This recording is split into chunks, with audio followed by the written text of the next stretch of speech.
Baik saudara, hari ini kami rapat Komisi Percepatan Reformasi. Sesudah 1 bulan kita menghimpun masukan-masukan dari lebih dari 80-an kelompok masyarakat dan ribuan masukan tertulis melalui grup WA dan email. Plus kami juga berkunjung ke beberapa daerah untuk mencegah jangan partisipasinya hanya dari Jakarta. Jadi di daerah dari Aceh, tinggal Papua saja yang belum. Nah, jadi hari ini sudah lebih dari 1 bulan kami mulai menyusun agenda untuk mengadakan pilihan-pilihan, memutuskan. Hari ini hanya prosedur kita mengambil keputusan. Di samping ada hal-hal yang kami anggap mendesak. Di antaranya kami sepakat nanti di akhir laporan kami kepada Presiden ada laporan menyeluruh dilampiri konsep rancangan undang-undang, revisi undang-undang Polri dan juga rancangan PP, baik PP dalam rangka melaksanakan undang-undang ASN yang sejak 2023 belum disusun sampai sekarang, sudah 2 tahun lebih di era pemerintahan sebelumnya, maupun PP yang berhubungan dengan pelaksanaan berbagai undang-undang lain yang saling ada kaitan. Maka kami tadi sepakat untuk menggunakan metode omnibus baik dalam perancangan undang-undangnya maupun juga perancangan PP. Misalnya undang-undang kalau nanti ada kaitan dengan undang-undang lingkungan hidup, undang-undang tentang TNI, undang-undang tentang kehutanan, maka kita akan pertimbangkan ayat atau pasal yang saling terkait dengan kepolisian. Begitu juga tentang PP, udah jelas PP ini nanti banyak sekali kaitannya dengan undang-undang yang lain yang bisa dijadikan solusi untuk pembenahan sistem aturan yang tidak harmonis satu dengan yang lain. Termasuk misalnya keluhan mengenai Perpol yang kemarin, substansinya berkenaan dengan lintas instansi. Maka solusinya kita angkat ke tingkat aturan yang lebih tinggi supaya dia mengikat bukan hanya ke dalam tapi juga ke semua instansi terkait sambil memperbaiki kekurangan-kekurangan. Nah, itu yang sudah kami sepakati barusan, dan nanti selanjutnya kita mengusulkan kepada Pak Menko, dan Pak Yusril hari ini tidak hadir, kemarin dia hadir, Pak Tito dan Pak Sigit Kapolri ikut Presiden ke Padang, dan Pak Menteri Hukum di luar kota. Jadi kami cuma berenam. Nah, selanjutnya kita berharap ada koordinasi lintas kementerian di bawah koordinasi Pak Menko Hukum, HAM dan IMIPAS. Nah, Pak Oto tadi akan mempersiapkan segala sesuatunya, di mana Komisi Percepatan Reformasi Polri akan menyampaikan masukan-masukan dalam rapat koordinasi antar kementerian. Begitu saja. Kalau ada tambahan, Pak Oto. Terima kasih Bapak Ibu sekalian. Jadi apa yang disampaikan oleh Pak Prof. Jimli itu sudah benar, kita akan selesaikan ini melalui Omnibus Law. Tetapi yang perlu menjadi perhatian kita sekarang, saya melihat bahwa terjadi perdebatan hukum sejak adanya putusan Mahkamah Konstitusi. Kemudian ada keluar Perpol dan sebagainya. Nah, ini sebenarnya tidak perlu terjadi. Karena inti persoalan kan adalah apakah sebenarnya kita itu setuju dan apakah itu juga bermanfaat kalau anggota kepolisian itu bisa menduduki jabatan di kelembagaan tertentu. Kan itu persoalannya. Jadi kalau kita menyelesaikan masalah, jangan hanya seperti di pengadilan itu main silat gitu kan, cari hukum-hukumnya aja, cari ke lubang-lubangnya, ya kan. Nah, kalau pengacara kan biasa cara ambil seperti itu. Tetapi yang saya lihat di sini adalah harus ada pemahaman bersama, kesempatan bersama, apakah memang perlu jabatan-jabatan tertentu yang ada kaitannya dengan Polri itu boleh atau wajib diduduki oleh Polri. Itu persoalannya. Sebab kita tidak boleh hanya melihat peraturannya saja.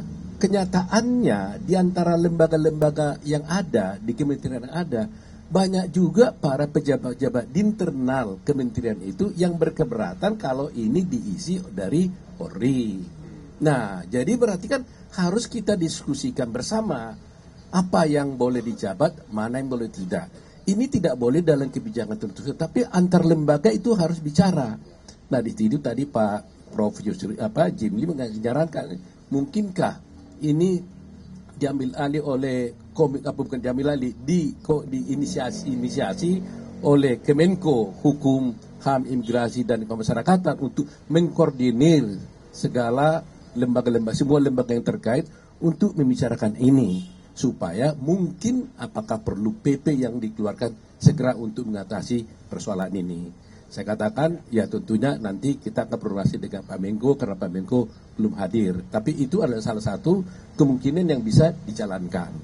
Jadi yang ingin saya sampaikan kepada semua masyarakat bahwa jangan kita terjebak dengan perdebatan-perdebatan hukumnya. Tapi kita harus melihat substansi masalahnya. Kalau kita masyarakat dan semua kementerian sepakat bahwa nggak ada masalah, Polri masuk di kementerian kelembagaan yang ada, ya itu tinggal cari aturannya. Tapi kalau kita nggak sepakat, ya tentu kita juga cari masalahnya jadi susah, kan begitu. Jadi itu saya kira yang perlu saya sampaikan. Mudah-mudahan ini bisa terselesaikan segera. Nah kedua, dua lagi ya. Di luaran juga terjadi perdebatan tentang putusan Mahkamah Konstitusi. Ya kan? Ada yang mengatakan jadi putusan ini seharusnya kan menyelesaikan masalah. Tapi kan sekarang kan jadi timbul masalah. Karena putusan itu karena perbedaan pendapat.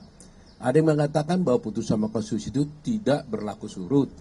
Ada yang mengatakan seketika itu juga harus berlaku.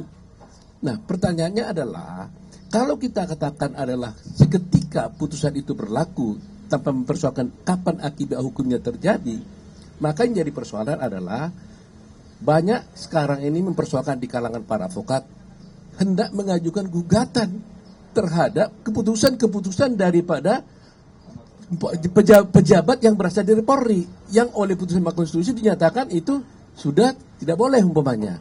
Nah, berarti apakah jadi keputusan para dirjen, keputusan para sekjen ini menjadi batal ini? Kan ini menjadi persoalan kalau dibawa ke TUN umpamanya, keputusan-keputusannya itu. Nah, sehingga ini juga tadi saya lihat bahwa Polri melihat situasi ini karena tidak ada masa transisi yang diberikan oleh putusan Mahkamah Konstitusi. Ya kan? Nah, memang kita akui berlaku sejak diputuskan. Tapi apakah langsung di ketika itu juga dia tidak boleh menjabat lagi? Dia tidak boleh bisa mengeluarkan keputusan lagi. Nah, ini masalah-masalah yang panjang sekali. Tetapi hukum kan harus mengatur untuk tujuan yang baik. Ya kan, harus ada bermanfaat, harus berkeadilan, gitu kan? Nah, jadi tidak bisa letterlek kita lihat begitu saja. Jadi banyak persoalan dan mudah-mudahan tim Reparasi Polri yang dipimpin oleh Pak Jimli ini bisa menyelesaikan persoalan-persoalan itu dengan baik. Terima kasih. Pak Mahfud. Saya singkat. Jadi nanti yang akan mengumumkan nasib Perpol 10 2085 itu adalah Mabes Polri. Entah momentum apa nanti yang akan ditentukan, tapi yang jelas keputusannya itu nanti sambil menunggu proses dimasukkan di dalam peraturan yang lebih tinggi, gitu ya Pak Jimli. Itu saja. Nah, kalau yang lain-lain tadi sudah diperdebatkan, ya, antara lain sudah disampaikan oleh Pak Oto dan Pak Jimli tadi. Sekian, makasih. Nah, jadi yang jelas kami udah bahas ya. Polri tadi yang hadir Wakapolri, komitmennya sesudah putusan MK tidak ada lagi penugasan baru, tidak ada lagi. Jadi sudah clear gitu ya.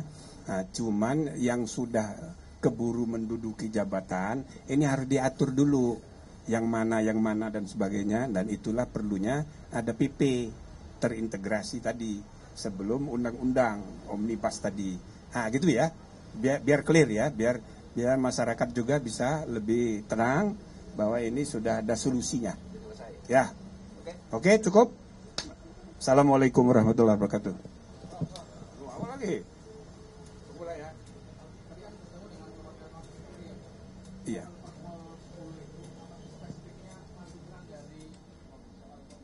Iya. Ya itu kan umumkan, nunggu momentum mungkin.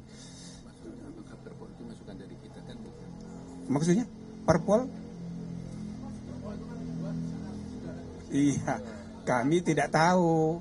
Jadi kami lagi rapat bertiga malam-malam, terus saya pulang ke rumah, saya dikasih WA ada Perpol baru. Saya forward ke Pak Ahmad Dopiri, dia juga kaget. Ya, jadi kita nggak tahu. Nah, jadi kita berharap tadi sudah saya sampaikan, karena Komisi Percepatan Reformasi ini resmi dibentuk oleh Presiden, dan sejak awal saya sudah mengatakan jangan dipertentangkan dengan komisi internal. Itu sebabnya Kapolri langsung menjadi anggota komisi ini. Jadi ini nggak perlu ada perbedaan. Nah, maka kalau ada kebijakan-kebijakan baru, ya kita harus diberitahu sebelumnya gitu. Ya, mudah-mudahan kejadian kemarin tidak terjadi lagi. Ya, termasuk di internal polisi itu juga kami perlukan. Misalnya ada survei-survei yang dilakukan kerjasama dengan lembaga survei. Nah, data-data itu kami juga perlukan. Jadi Pokja ini kan banyak yang orang luar kepolisian, jadi perlu ada dialog informasi dari dalam dan dari luar, kira-kira itu cukup ya. Oke.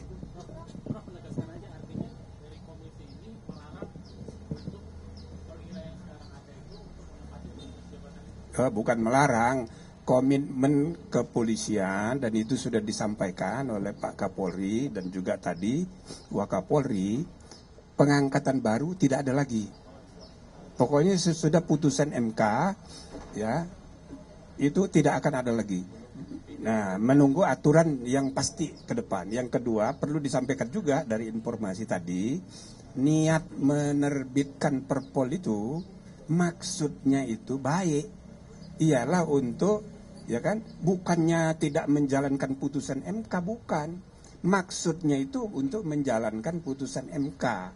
Sambil mengatur yang sudah menduduki jabatan ini begini, diaturnya begitu.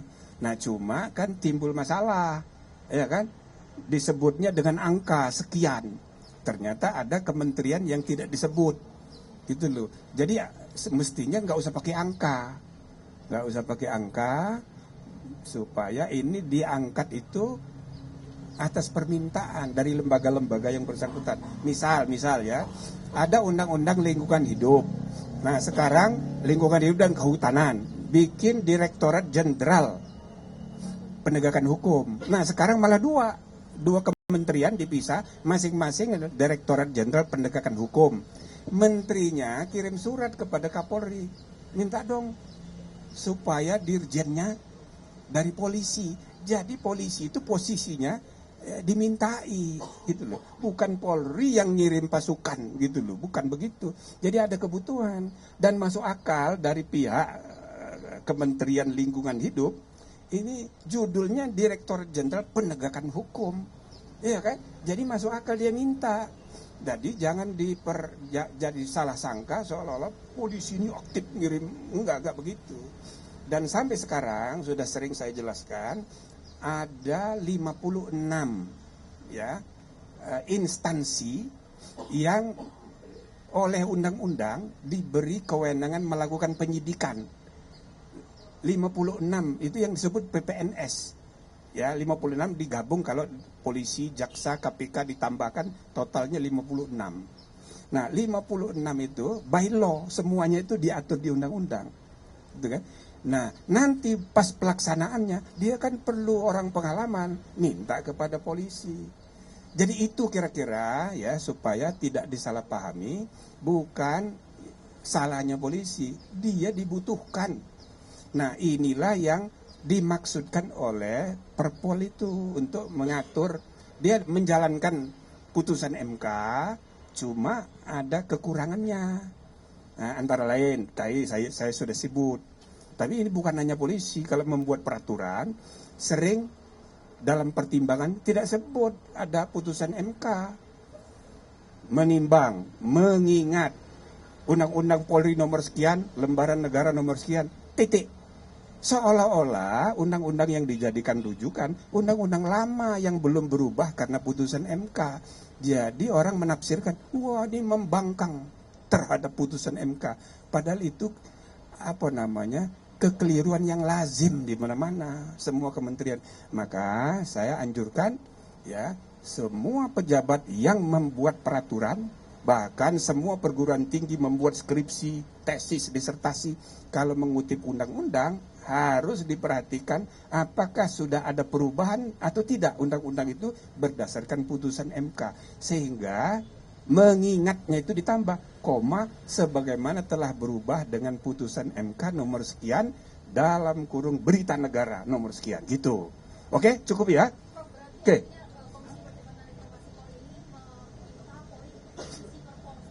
Oh, Anda nanti akan diumumkan kira-kira minggu ini, ya.